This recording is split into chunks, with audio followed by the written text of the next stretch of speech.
Assalamualaikum everyone. Okay, hopefully everyone, each one of you is in a good condition now wherever you are.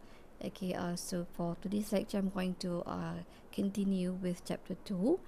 Uh, but this slide is actually, a new one. This slide is a summary from the original lecture note. Okay, but still, you can refer to the original lecture note. Okay, this one is just a simple and short lectures. Okay.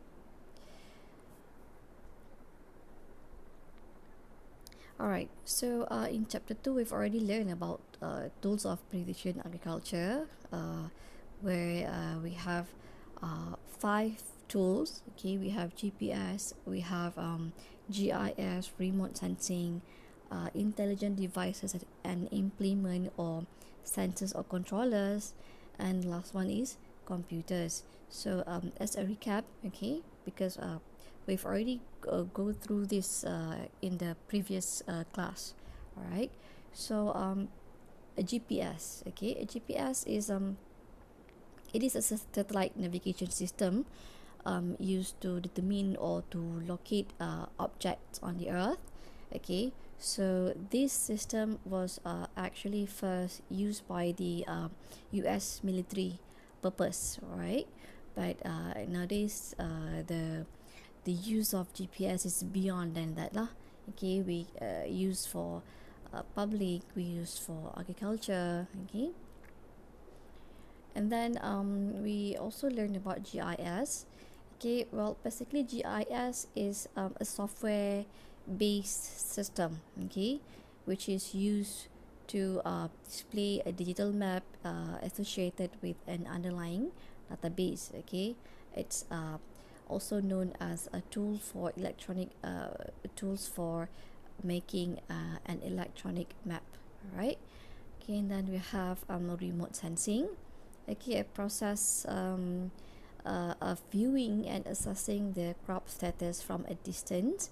Okay, so in remote sensing, we use sensors to capture the reflected light, or also we call as a reflectance, to create the digital image.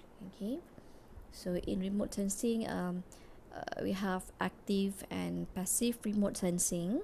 Okay, if you still remember what is active, what is passive, okay, what are the example for passive and active. Okay, and then we have number 4, intelligent devices and implement, IDI, or also known as sensors and controllers. Okay, in IDI, okay, or sensors and controllers, okay, these tools allow user to collect data on various events or physical characteristic of an object, or to control some piece of equipment based on those characteristics. Okay, for example, the monitoring of crops in the greenhouse by using wireless sensor network, right? And then the last tool is computers. So this is a very important tools. Okay, so computers is used to analyze the data collected, okay, by using other PA tools lah. Okay, and then we want to make it readable. We want to analyze the data, okay, and prepare it in a usable format.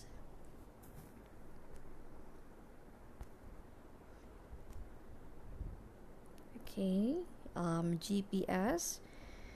Alright, so in GPS, it is necessary to have antenna and also the receiver to use the GPS, as the receiver will receive and track the coded signals from the satellite.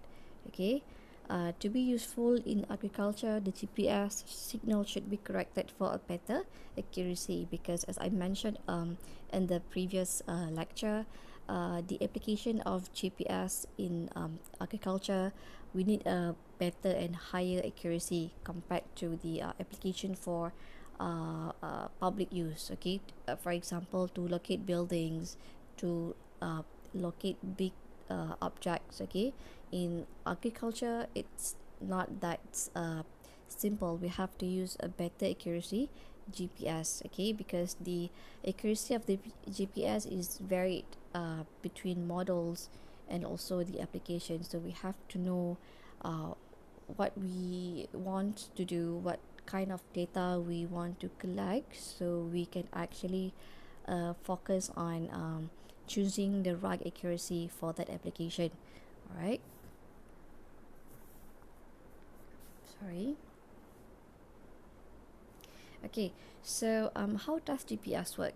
Okay, the principle behind this GPS is based on the term triangulation or trilateration, where we the receiver need to receive at least three minimum satellite signals. Okay, okay. So, by definition, trilateration or triangulation is a process of determining location of an object using the distance from at least 3 points. Okay, uh, the more signal you get, the better the accuracy. Okay. Mm, So the Earth-based receiver can actually calculate the time that it took each signal to travel from each satellite. So in order for the receiver to calculate the distance, uh, the receiver also need to record the time taken for the signal travel from satellite to the receiver. Okay. The equation or the formula is distance equals to speed times time taken from the signal to uh, reach the receiver.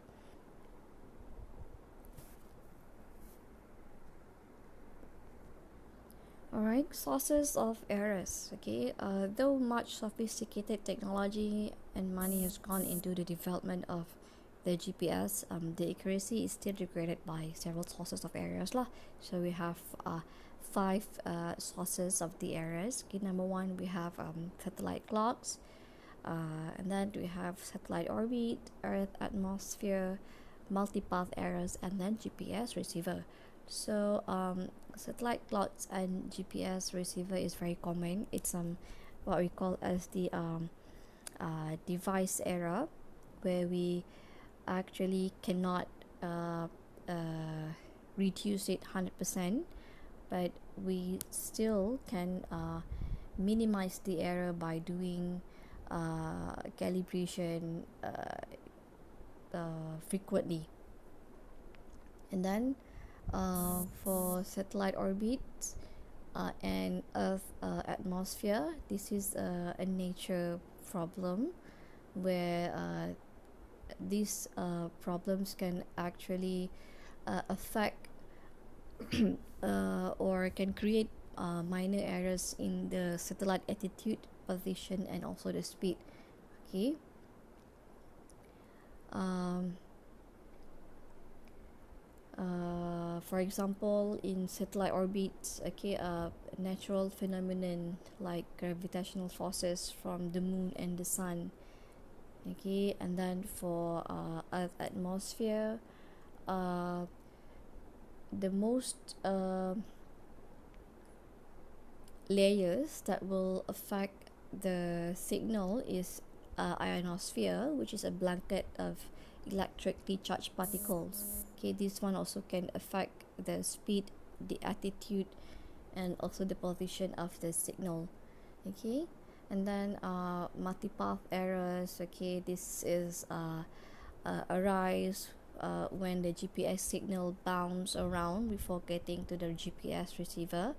Okay, there might be happen when we when we're in a building or when we're use the GPS under a tree, okay, where the signal cannot reach you directly, one way signal, okay, the signal bounce before reach to your receiver.